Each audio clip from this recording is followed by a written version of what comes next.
Hello and welcome to another edition of Meet the Red Cross. I'm Dave Griffith, the Executive Director for the Heart of Missouri chapter.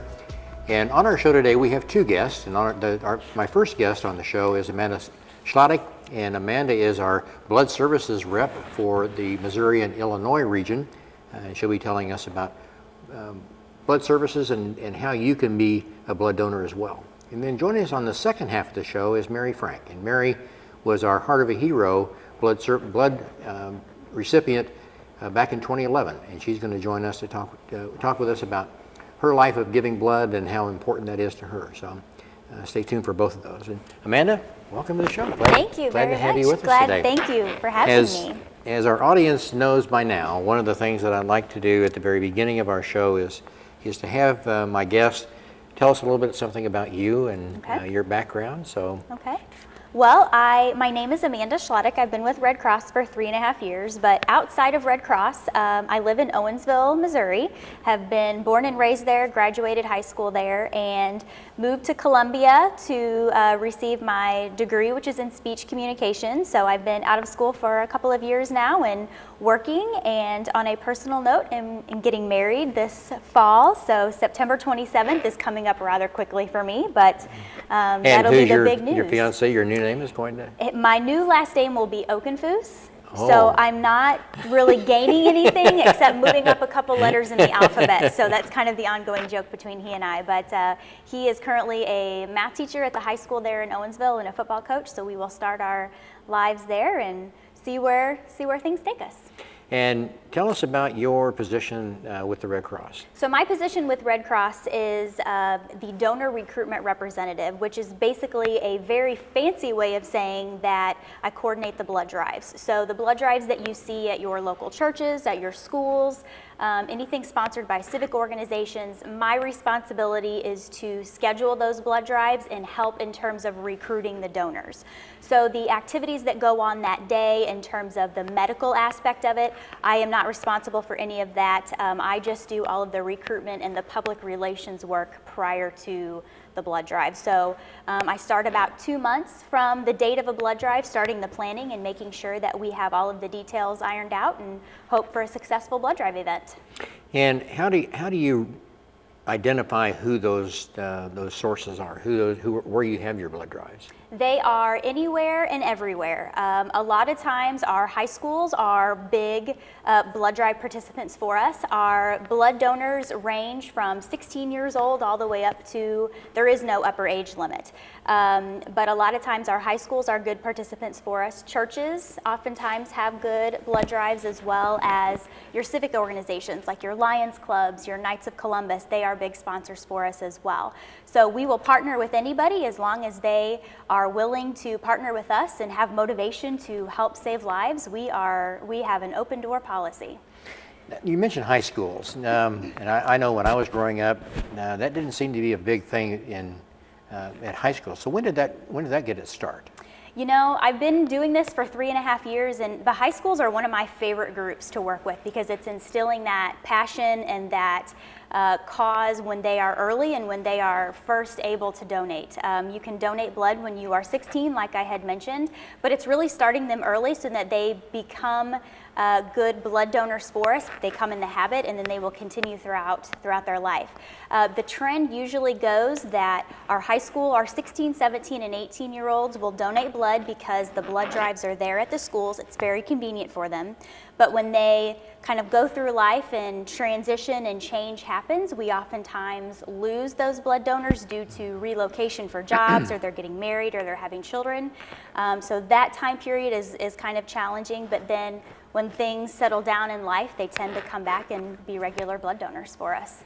Well, I know we got one high school here in town, Calvary Lutheran High School, has done a number of blood drives. Yes. And Kara Waymeyer was our Blood Services Lifesaver Award recipient this year because of her dedication and the number of blood drives that she's been able to to have there. It's phenomenal. Calvary Lutheran, from what I've been told, has just been really in existence since 2005, I think.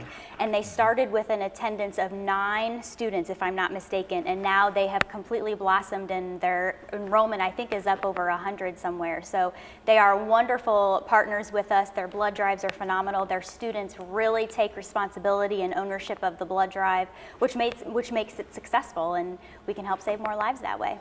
Well, I know we hear on the media and read in the paper that there's always a constant need for blood. That's right. And what about the donations? So summertime, the donations typically drop significantly, in fact, because number one, our high school and our college age campuses are completely gone for the summertime. The college campuses and high school campuses are closed down. Students go home for the summer. So those donations significantly drop off. So summer is a very, very challenging time for us. You combine that with families go on vacations and other, family gatherings and things that go on, and people just are so busy that a lot of times donating blood is not something that is a priority during the summertime. So now that it is July, donations have dropped significantly, so it is so important to make sure that we continue to make our blood drive successful. We ask people to donate during the summertime because that's when the blood is really needed. So how do you manage that blood supply? That if you do have a drop in the summertime, the shelf life of blood has a certain period of time that it can be used. How does the Red Cross, how do they manage that?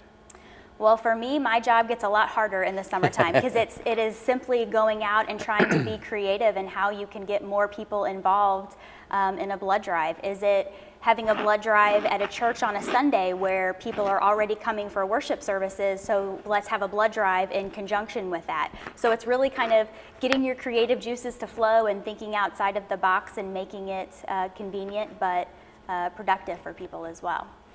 Now, the number of hospitals that use the Red Cross blood, I know that every hospital in Columbia is using Red Cross blood. And how long has that relationship been going? It's been going for a while. I know within the Missouri-Illinois region, we service about 80 hospitals. So that's hospitals in Columbia, as far as Kansas City, and then to St. Louis. Even some of our smaller hospitals, like in Hermann, Missouri, or Mexico, Missouri, some of those smaller hospitals do receive their blood products from us as well. So it's long-standing relationships that make that continual. I know in Moberly, they also use Red Cross blood. So there are a number of hospitals that are around here that use that. What happens if the donations that are slow and we don't have that to supply, if we are a Red Cross hospital that use Red Cross blood? What do they do in that instance? Then we have to find it. We have to have blood drives to continue, make phone calls. We have to, that is our commitment to our hospitals, is that we have to find it for them.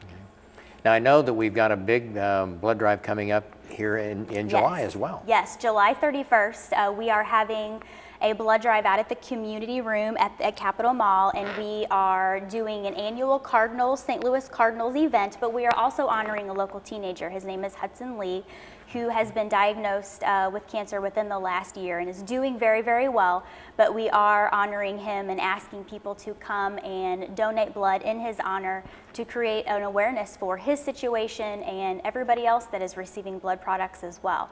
A lot of times people do not realize that our cancer patients are our #1 use for blood products. They oftentimes go through platelets daily as part of their treatment, so it is just a continual effort to make sure that those resources are available to us. But July 31st, we will be having a fun day that day. We're going to be giving away Cardinals t-shirts, going to have lots of food and activities for everyone, so we will be there from 11 to 7, so we invite any and all who are healthy and are willing to give the gift of life to come and join us that day. Well, and typically that's a lot longer blood drive than you normally have, isn't it? That's right, but since it is such a large event for us, we are trying to collect 200 units of blood that day.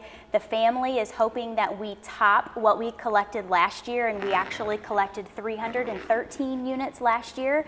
So Hudson's family has taken on the responsibility to try to get us to 314 this year. So because of the the participation that we're hoping for that day, we will be open from 11 to 7. Well, and it's quite a commitment as well. I mean, the community really rallied around Hudson when word got out of what the challenges that he was facing.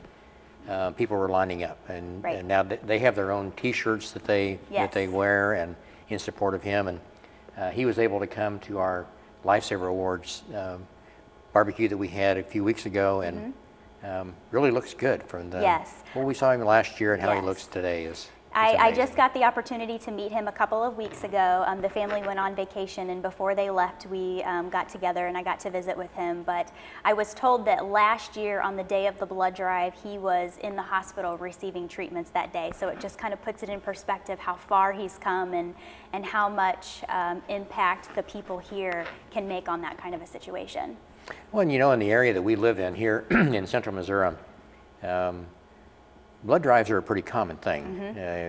Now, you've done a great job. It seems like everything when I look at the Chamber of Commerce schedule that they have, that they put out in Fulton, it seems like they have one almost every week.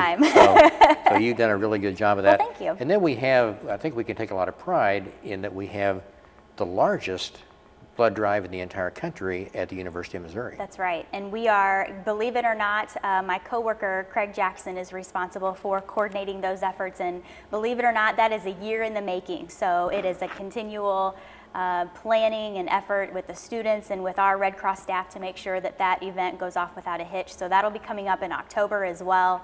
So looking forward to another successful week there as well.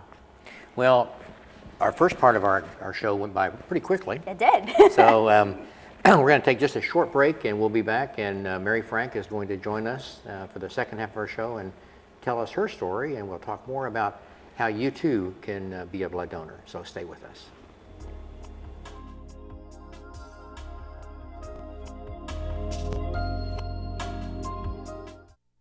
Every child is curious. George, look what I found. Turn their curiosity into a lifelong love of learning. Create a curious reader. This is super bedtime reading. Share a book together today. Visit read.gov. Lafayette, what are you doing? I'm not gonna lie, definitely not easy. Hey, whoa. Just gotta get through the day. How do you stop it? Being used to doing something with a cigarette makes it hard doing it without one. If I can relearn to get through my workday without cigarettes, I can relearn anything without cigarettes. Relearn life without cigarettes. Free at becomeanx.org. A new way to think about quitting.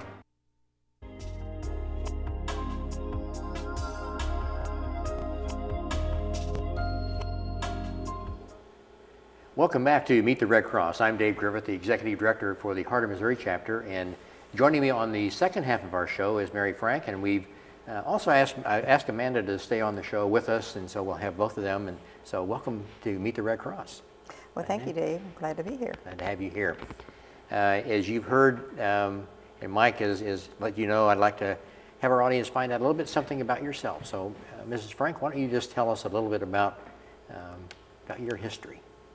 Well, I was born and raised near Westphalia, Missouri, on a farm, dairy farm, and I attended a one-room schoolhouse for my grade school, my first 8 grades of education, and got my religious education in Westphalia at St. Joseph's High School, and then also I attended St. Joseph High School in Westphalia and graduated from there in 1947.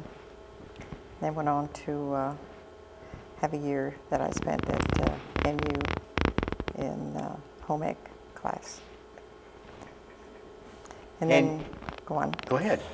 Well, after that I returned home, and my mother was expecting a baby, so I helped her with that. And then after that I came to Jefferson City to go to work, and it's when I met my husband.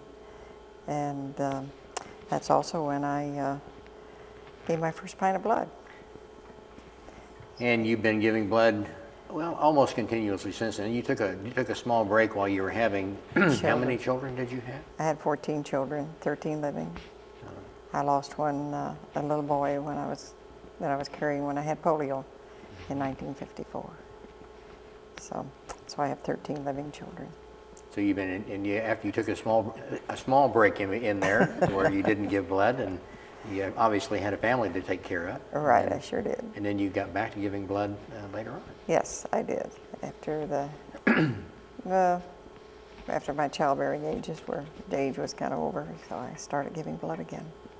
Well, I want to read for our audience. Mrs. Frank was our Heart of a Hero, or Day of Heroes, was our blood recipient back in 2011, and this is what the article said that was in the paper. Mary Frank has been donating whole blood and platelets for many years. She has donated more than 27 units of whole blood and more than 128 units of platelets, plasma, and red blood cells. Frank, who has spent more than 300 hours donating blood products, continues to make donations. She volunteers at St. Mary's Health Center, with the Marine Corps League, and at numerous events in the community and surrounding area. Mrs. Frank is a loyal advocate of the Red Cross mission and recruits others to join her efforts. So, thank you. And you might talk about, and we mentioned platelets there, and you might talk about how you got started giving platelets and why that's so important to you. Well, in 1992, my grandson Mike Frank was diagnosed with leukemia, and I wasn't, very observant as to what was going on, how he was being treated. And finally, I asked his mother. I said, "What are they doing? How are they treating this?" She said, "They're giving him platelets." And I said, "What are platelets?" Because I was donating whole blood at the time, and she tried to explain it to me. So when I went in for my next blood donation, I had them explain what platelets were and where I could donate platelets. They said, you can donate them right here. So after that, it was probably in 1993, 94, along in there, when I started donating platelets. And I've been donating platelets ever since. And you can donate platelets more often than you can whole blood. I think that's a point that I wanted to make with Amanda on the first part of the show, and ran out of time. But you can give blood every 56 days. But with platelets, how often can you do that, Mrs. Frank? I give platelets once a month, but I think I could probably give them every week. Mm-hmm. It's different than giving, donating the whole blood. They take out the platelets and you get your blood back. So, and you hop out of there, you're ready to go. You aren't weak or anything. It is a commitment. Yes. It takes 2 hours to do that, so it takes quite a commitment from the donor's point of view, and how you do that. Mm-hmm. One thing part of your history that we didn't talk about was, how did you get involved in giving blood in the first place? My late husband, he was a Marine Corps veteran of World War II, and he served in the South Pacific in all those battles down there, and saw a lot of tragedies and so forth, and saw how they were needing blood. So when he came back, he was an avid blood donor, and he's the one that got me started. And the first time was not, I was scared to death, but it was not bad. But platelets is, I guess it takes longer, but it's more fun. You can sit there and enjoy everything, and they wait on you, bring you your coffee and talk to you, watch TV or read. And you really get to know those folks out there too, don't you? Very, very much, yes. When I walk through the door and they hear me, they don't even ask who it is. They just know it's me. That's a good sign. It is a good sign. One of the reasons I wanted Amanda to stay with us is that as you heard in the first part of the show, Amanda really sets up blood drives, and she does all the pre-work of doing that. And I think it's good for us as staff to be able to meet those that are really on the ground and doing what they're doing. And so I felt like it would be good for her to be able to be here with you and help and hear your story as well. So now a follow-up question would be, if any of your family members, have they continued that tradition that the Franks started a long time ago? They do. The boys, especially. The girls are, of course, in their childbearing years, some of them. They have all given blood at one time or another. The sons, I have 2 retired Marines, and they give regularly. They just give whole blood. So do the other 4. And my one daughter lives in Kansas City, was home over the 4th of July, and she says, guess what? And I said, I don't know. She said, I gave platelets. And I said, you did? I said, what do you think of it? I don't know. It sure takes a long time. But I think she was proud that she had done it. But the girls do give blood too. No, they all give blood. They're all able to, healthy enough to. That's good. Amanda, I might just ask you, we've been talking about platelets here, and that may be something that's new to our audience that they haven't heard about. Tell us about the benefit of platelets, not as opposed to whole blood, but the advantages of it. Well, platelets are specifically for our cancer patients. So the process that we're talking about, it does take a little bit longer, but that's the only component that we keep essentially from your donation. So we take the components out, and then the machine that you are connected to will separate those parts out right in front of you, so you can see your red cells, your plasma, and your platelets, but then we circulate the red cells and plasma back in, and we just keep the platelets. So it's those are specifically for our cancer patients, which, like I had mentioned earlier, sometimes every day those cancer patients are receiving those products that they need, and it's a clotting factor. So a lot of times those patients will need that as part of their treatments. Yeah. I know, in our opening here, Mrs. Frank, I read just a short story about you, and before we went on the air, we were talking about how much you've given blood, and you've lost a couple of your cards, but to your recollection, how much blood have you given over your lifetime? Well, I think it was like 78, something like that, just whole blood before I started donating platelets, and my guess it's around 300 units in that neighborhood.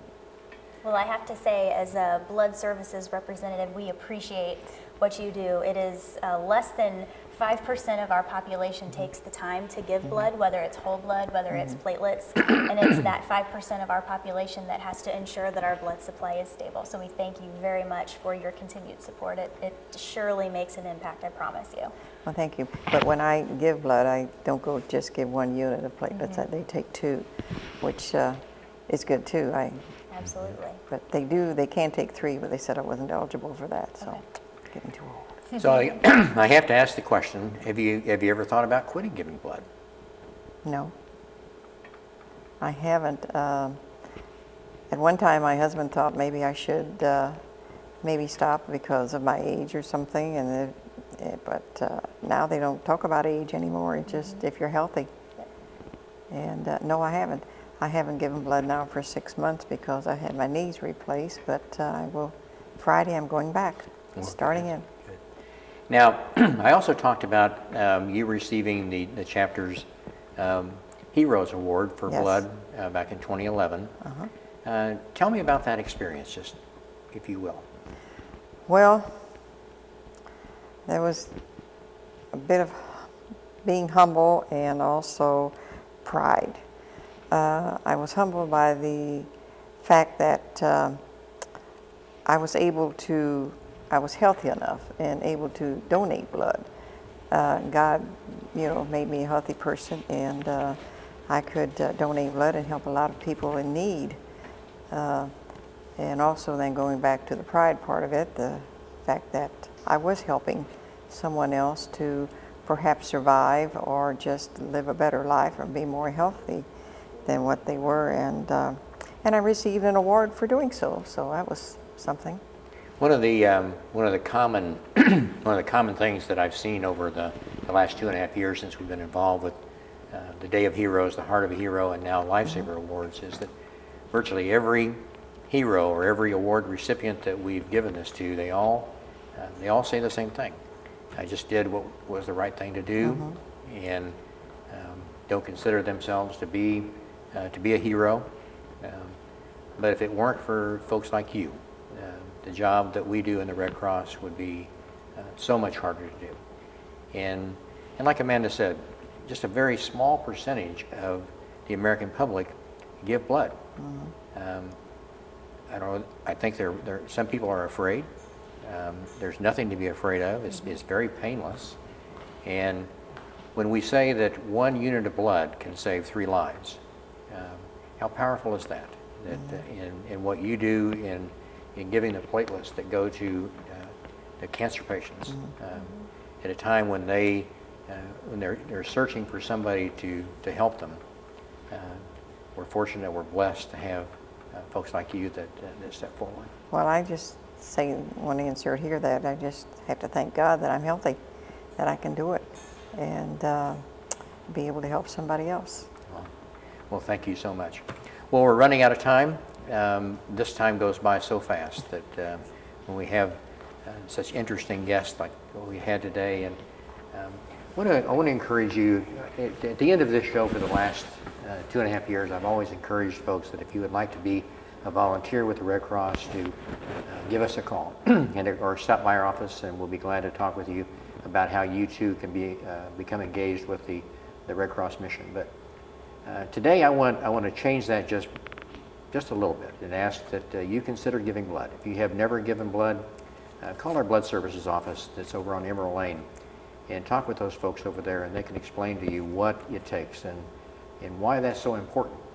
And then schedule your first blood donation. And I think that I promise you, you will have a good experience. And they've got snacks after you give blood. They've got snacks for you. And if you give platelets, they'll even wait on you. So, they'll bring you snacks. That's right. So I encourage you to do that. And thank you for watching this edition of Meet the Red Cross. And we'll see you next time. And thank you for your support of the American Red Cross.